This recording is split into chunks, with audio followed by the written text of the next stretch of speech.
Welcome everyone to SBIFF Film Talk. My name is Mickey Duzdovich, and tonight's film we'll be discussing the short documentary, The Love Bugs. And joining us tonight are the filmmakers themselves, Mariah Clinton and Allison Otto.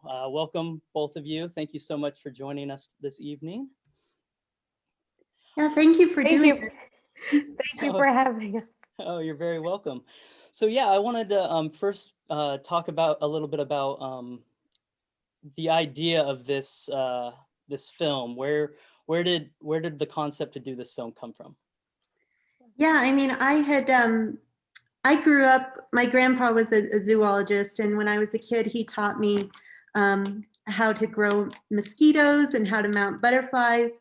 And then when I got older, I was filming insects for National Geographic's web content and stories about entomologists.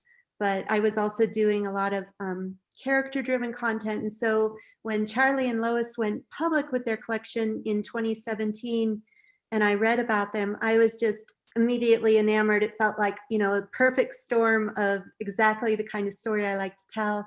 You know, insects on the one hand, and a really, really cute, quirky couple on the other hand. And so I reached out to them, or to Arizona State University, and they put me in touch with Lois and Charlie.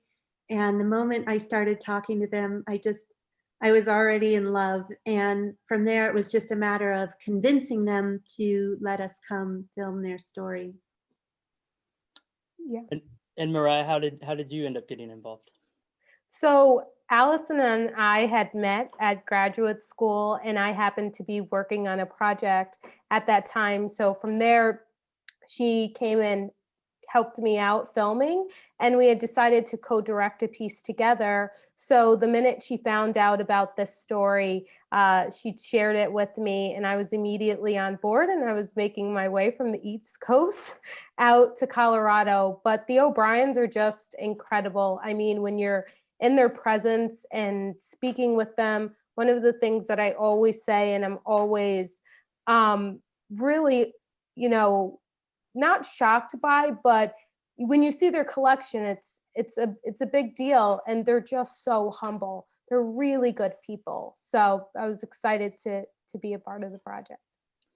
Now, I was wondering, a project like this is a big task to take on. Can you talk a little bit about the planning for something like this? Sure. Yeah, originally, do you want to?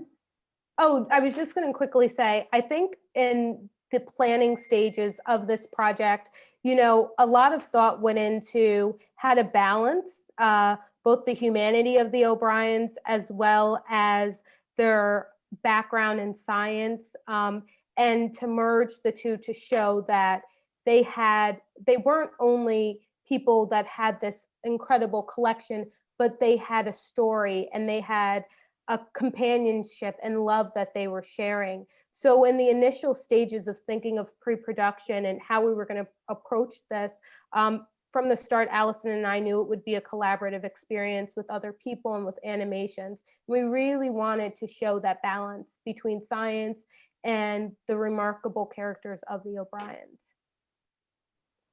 And Allison, anything you would like to add to that? Just that it was, you know, it was different than other projects I've worked on before, in that we really brought together like this awesome illustrator who did all the illustrations by hand, and we had, you know, fantastic animation team, and we had a great composer who did you know, he composed the soundtrack, and then they did a live studio recording, and then he incorporated insect sounds into the soundtrack. And so it became this whole gigantic collaboration, you know, outside of just director making a film.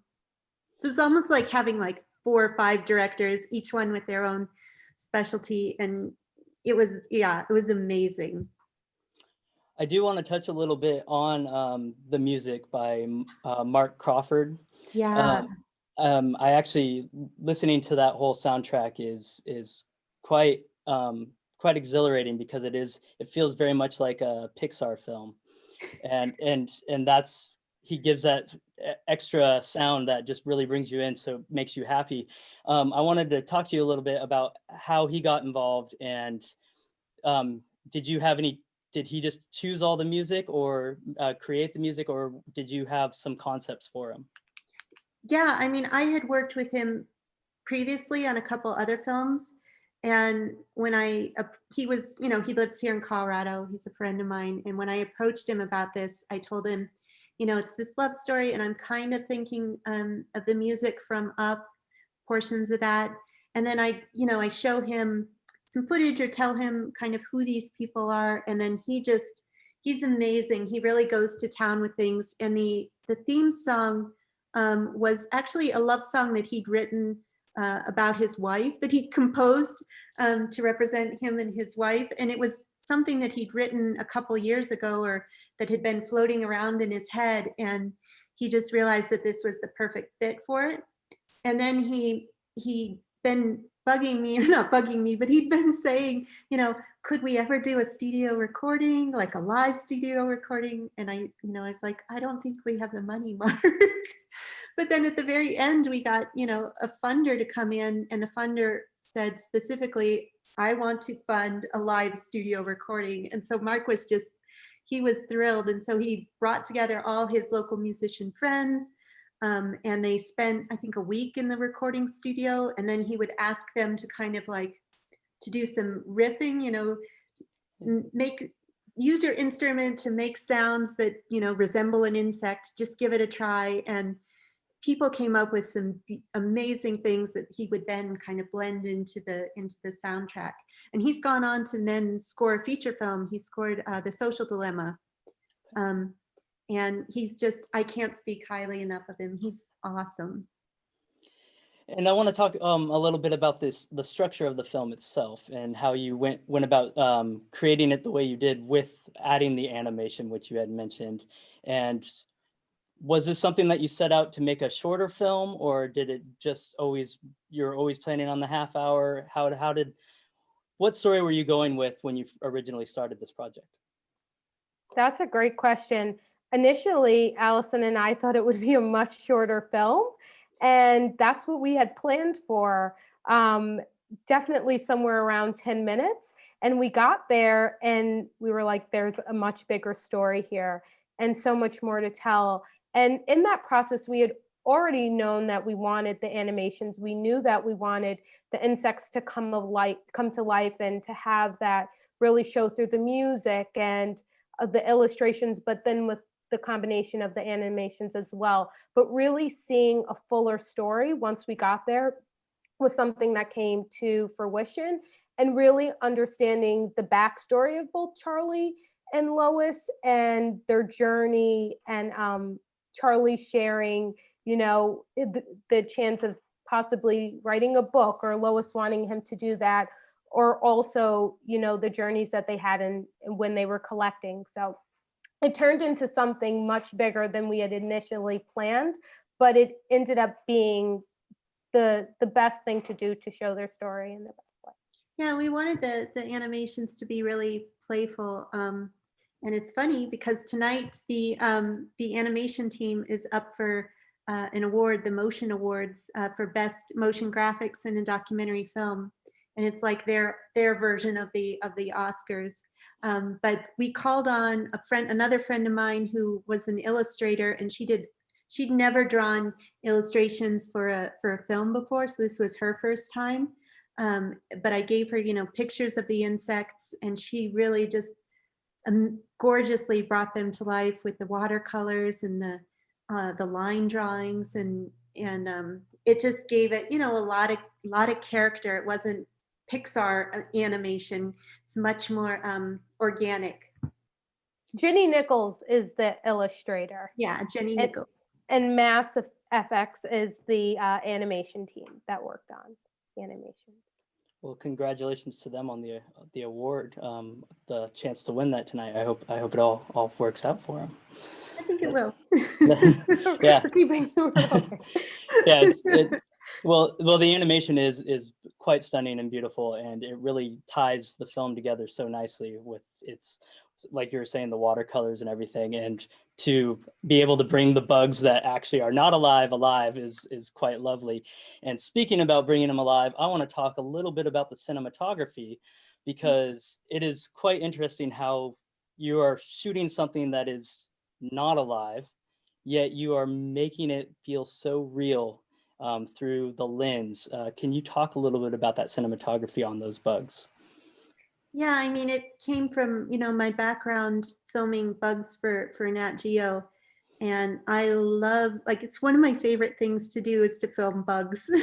So, and these ones were already mounted, but and in that respect, it gave me a lot of time to like use a macro lens and really compose the shot, because the insect isn't going to be moving, but you still want to showcase what makes it unique. And we wanted to really highlight how these insects are, some of them look like they're straight out of a science fiction film, or like they're these little dinosaurs. And so we really wanted to play up that aspect to create the wonder that, Charlie and Lois have for these insects. And we wanted that to translate on the camera, or on the film. So we did a lot of close-ups, macros, really showing off like the unusual aspects of each insect. And how did you go about choosing which insects to focus on? Which ones because that collection is massive. So you Yeah. chose wisely. We Yeah. really wanted to focus on like the weevils and the plant hoppers, and then choose from within that, within those two groups, we wanted to choose the most beautiful ones. But I can tell you, I filmed probably almost every single one in the end. And then the editor really chose the ones that stood out to her. Yeah, I think that when you're working and looking at their working spaces, they have, again, an expansive collection. So one of the initial things that they did with us is pull out some of their favorite draws. So that gave us something to work with. They showed us, this is where we collected this from, and this comes from the Philippines. So we had an idea of where a focus was, and then it was just the expansive nature of deciding, okay, this is going to be the focus. Allison was on some shoots that I was unable to make, but when we were filming, a lot of what we did and the idea process was decide, okay, this is what we're going to approach today, and this is what we need. And because the insects are a huge component of the story, in addition to both Charlie and Lois, we definitely wanted to show the fact that the collection is so impressive.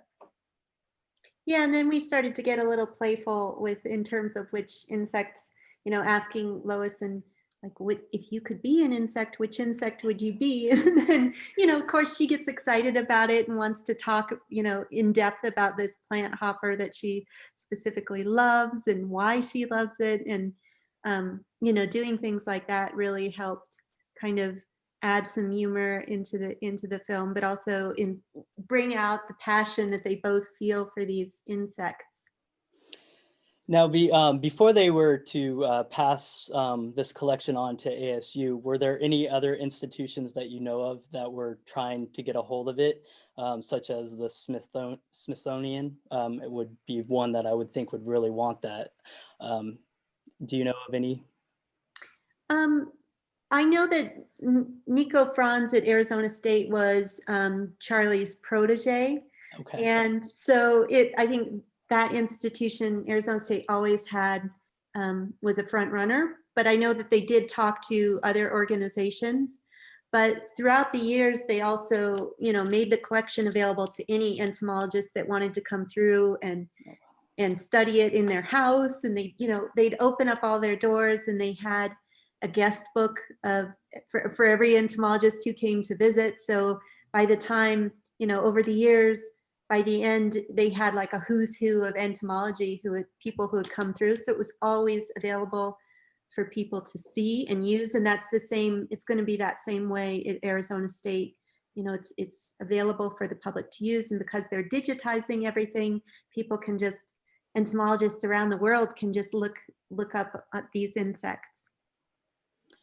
And I find it what's so very interesting is having this collection is really basically making a time capsule for a lot of these bugs, because at this point, a lot of these areas probably don't even exist anymore. Some of these, you may have bugs in there that are extinct at this point. Can you talk a little bit on behalf of the O'Briens on how they felt the importance of being able to keep those bugs alive in a way alive for people to study?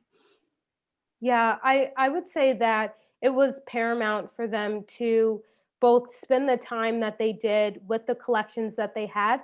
That's why you see them working so hard and for long hours, which is something people may not have realized.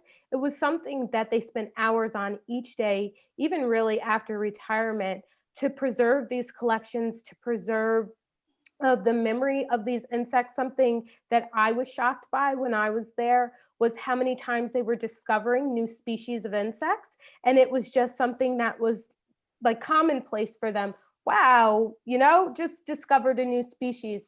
And why that's so important is because the references that they had been looking at that were dating back 100 years or so, well, their work is now going to be the reference for future generations of entomologists. I would believe that they would want to share that looking at ecosystems and the changes in them, it's so important to preserve these insect communities, these insect ecosystems, and to understand that they have a function and they have a purpose. And you can see that within the diversity amongst their collection, but also their willingness, especially during the time we were filming, to continue working on it and really pass that forward to generations. As Allison was saying, their guest book dated back to 1980s or the 1980s of people just coming there and really learning from them. And I think that was another way that they helped to preserve entomology, is sharing all their knowledge, because they were scholars in their own right with both plant hoppers and weevils, to not only the entomological community, but a larger community. And I want to talk a little bit about the themes that come up in the film. Obviously, we have the theme of love, and then we have the theme of life, and then you have the theme of death. But it's structured in such a way that it all comes across as something not to be sad. It comes across as a couple that is dealing with that they're eventually going to pass, and their love for each other, and then their love for their children, which is this collection of bugs, shines so beautifully through. Can we talk about those themes a little bit? Yeah, I mean, I feel like love is central to the story, and it's the love of nature, and it's the nature of love. And to me, it's always for me, I think I include that in pretty much every film. There's an aspect of love. But this one, it was central to the story itself. But Charlie and Lois, they also had like a very humorous, playful approach to death, and also very pragmatic, because they've been studying insects, and they're used to death, and from them they don't. Charlie passed away last August, but he was very, very pragmatic about it, and Lois is pragmatic about it, because for them the most important thing, aside from their relationship, their love for each other, was the ability to pass on this collection to the next generation of entomologists. And it really is a game-changing collection. Yeah. And with Charlie's passing, is Lois still out there collecting bugs, or has she taken time off from that? So she's in lockdown right now, as most of us are. Yeah. But she lives at a senior living center. Okay. And I talked to her, I think it was last week. And she is still taking her insect drawers and putting them out in the public area so that other residents can come look at them. So she still is very whip smart and involved in the entomological community, and then also still, trying to share it with her fellow residents. And she's really so honored to have this film being shown that it is, and honoring her legacy of both herself and her husband. I know that they were recently doing a screening of the film where she's currently living. So, it's nice, because something that she shared is that she's just so thrilled to have her story out there. And that's one of the things that Allison and I first realized when we got there, was the O'Brien's willingness to share their collection so freely. And then when we spoke to them about themselves and their love, it was a conversation that they were like, what's so interesting about us? Here's our collection. That's it, right? Again, with their humility. But I think that, seeing herself and seeing that, your legacy is, and really helps. Go out a little there. Yeah, I kind of lost you for a second there.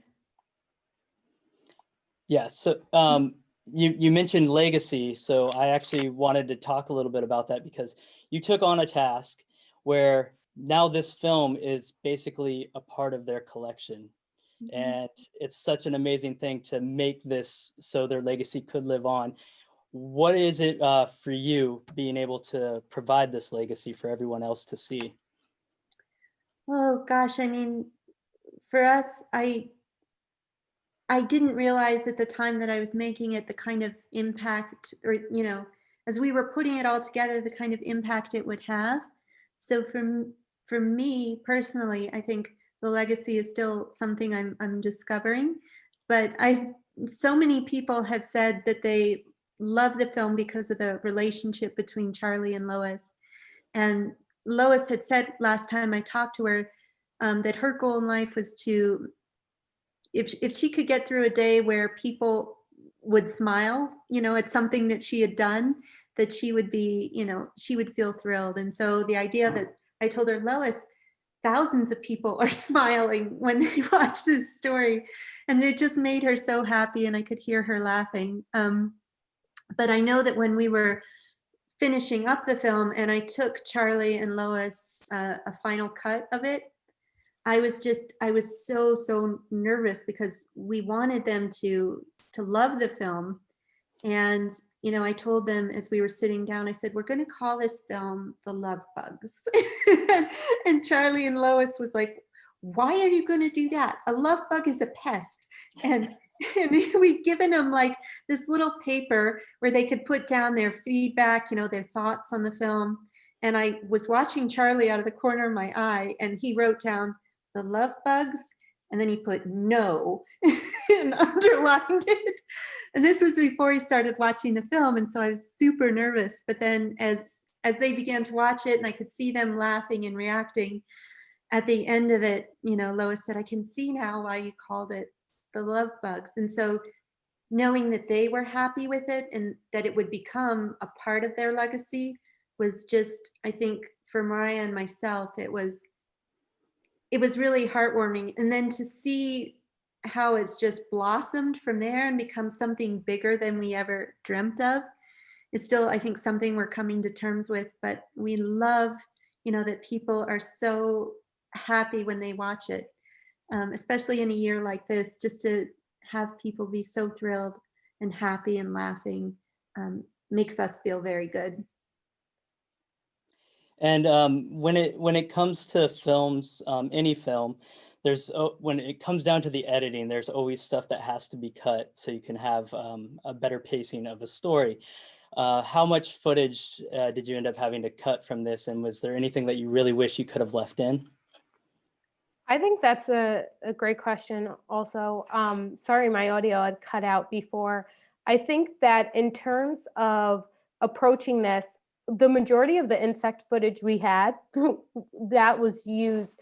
But really, again, going back to that balance of what story we wanted to tell and how we were going to be able to tell it, again, with introducing Lois and Charlie as scientists, but also a couple that revered each other but had a playful banter, as Allison often calls it, was something that was so important. So cutting scenes out, I think that when I look back, everything that was in the film, and the editor Chelsea Jackson really helped to think of the structure of the story. But everything that was included in it, I really feel tells the story that we in the end wanted to share. If I could throw in another animation, I definitely wanted to do that. We just didn't have the money. Yeah, we get it. The animations is definitely something I would love to go back to, and more footage of Lois and Charlie. It's always a joy to see them, especially when you look at their house and they just had books on science and just a lot of things that help to show their personality.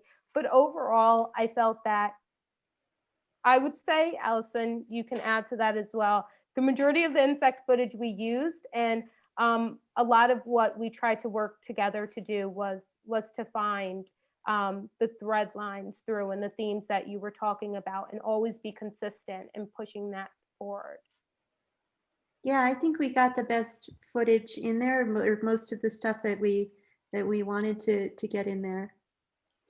So watching the film, the O'Briens put a huge smile on people's faces, as you mentioned. What was it like for you to be in the room with them?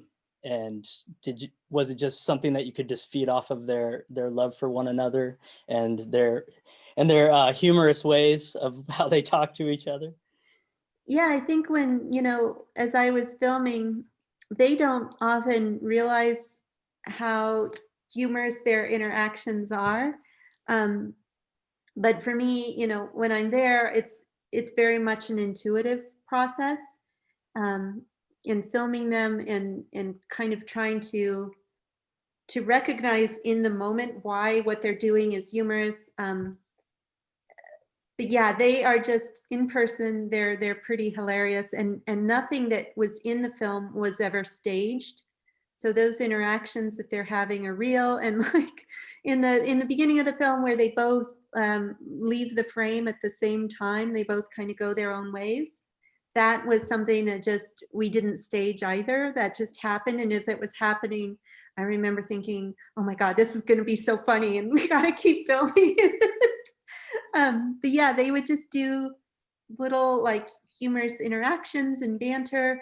And the key was to just keep the camera rolling at the same time as really you would think about it like from an aesthetic standpoint. How can I best frame this, and how can I make sure that they're both that the banter is really amplified by the way it's framed and what it looks like. I had once heard a video, and it's something that I often say, and it's Roger Deakins talking about happy accidents when you're filming. And I feel that that's so true, so integral to having the camera is keeping it rolling. And there are a lot of happy accidents. There are a lot of happy accidents. And I think that, in terms of bringing a smile to our face or my face, I really enjoyed going collecting with Lois, and I really enjoyed watching her break up cactus. That was something that definitely brought a smile to my face, because I was taken over by the Arizona heat, and it was my first time out there, and just her strength. And she's just so good at so much, like building all those draws. So really, I think the biggest takeaway for me, again, was who they were as people intrinsically and their good hearts. And that's what brought a smile more than anything. It was the fact that, yes, I knew that they were incredible people. They're rock stars in entomology. They're revered by so many people.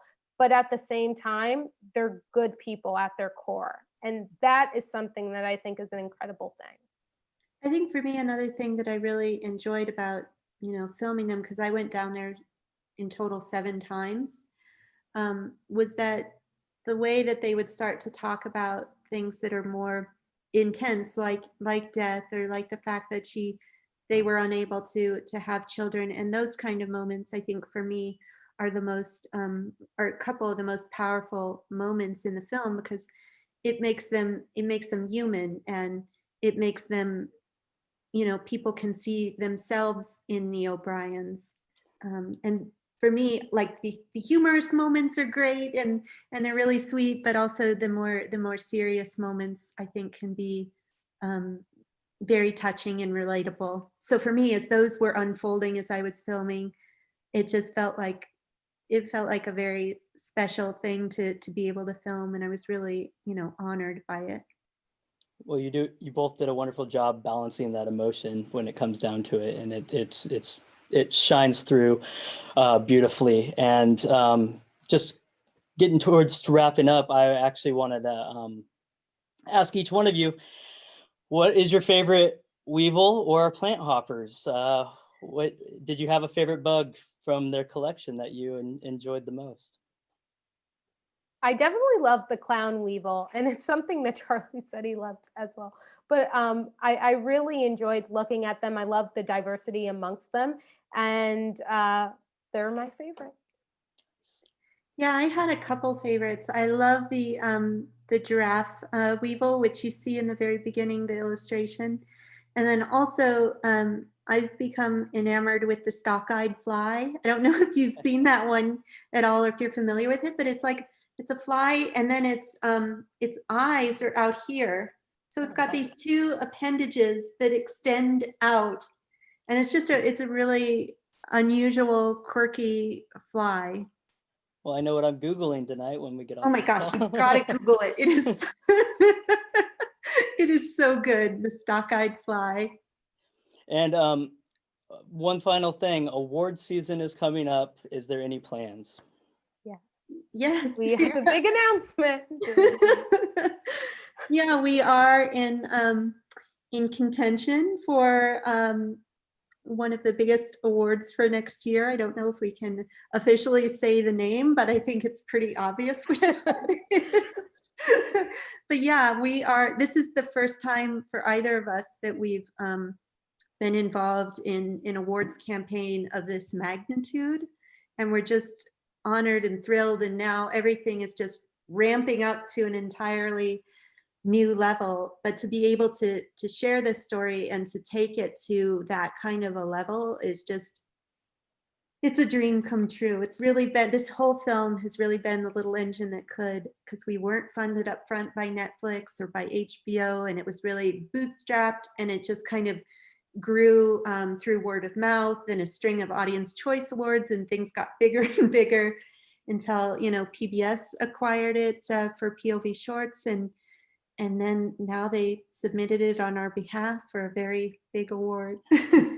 Yeah, I'm so thrilled, and I mean, I know we're wrapping up, but I think one of the nice things about this film also, and again, this legacy of both Lois and Charlie, is the fact that they're taking a curriculum into schools for young people, and I think that's something that I'm equally as excited about. I mean, I'm really excited about the possibility of this next step for the film, but also that the field of entomology is now accessible to more communities of people, and that the front runners in that are Charlie and Lois. Well, yes, and I wish you so much the best of luck with everything in your futures. And it was such a wonderful film. And thank you both so much for joining us this evening. I truly appreciate it. And we hope to have you back at the film festival with another film later on. Oh, I intend to Thank be you so back much. there. It's an amazing festival. Thank you. Definitely. All right, take care. Have a wonderful evening. All right, take care, Mickey. Thank Bye. you. Thank you so much. Bye, guys.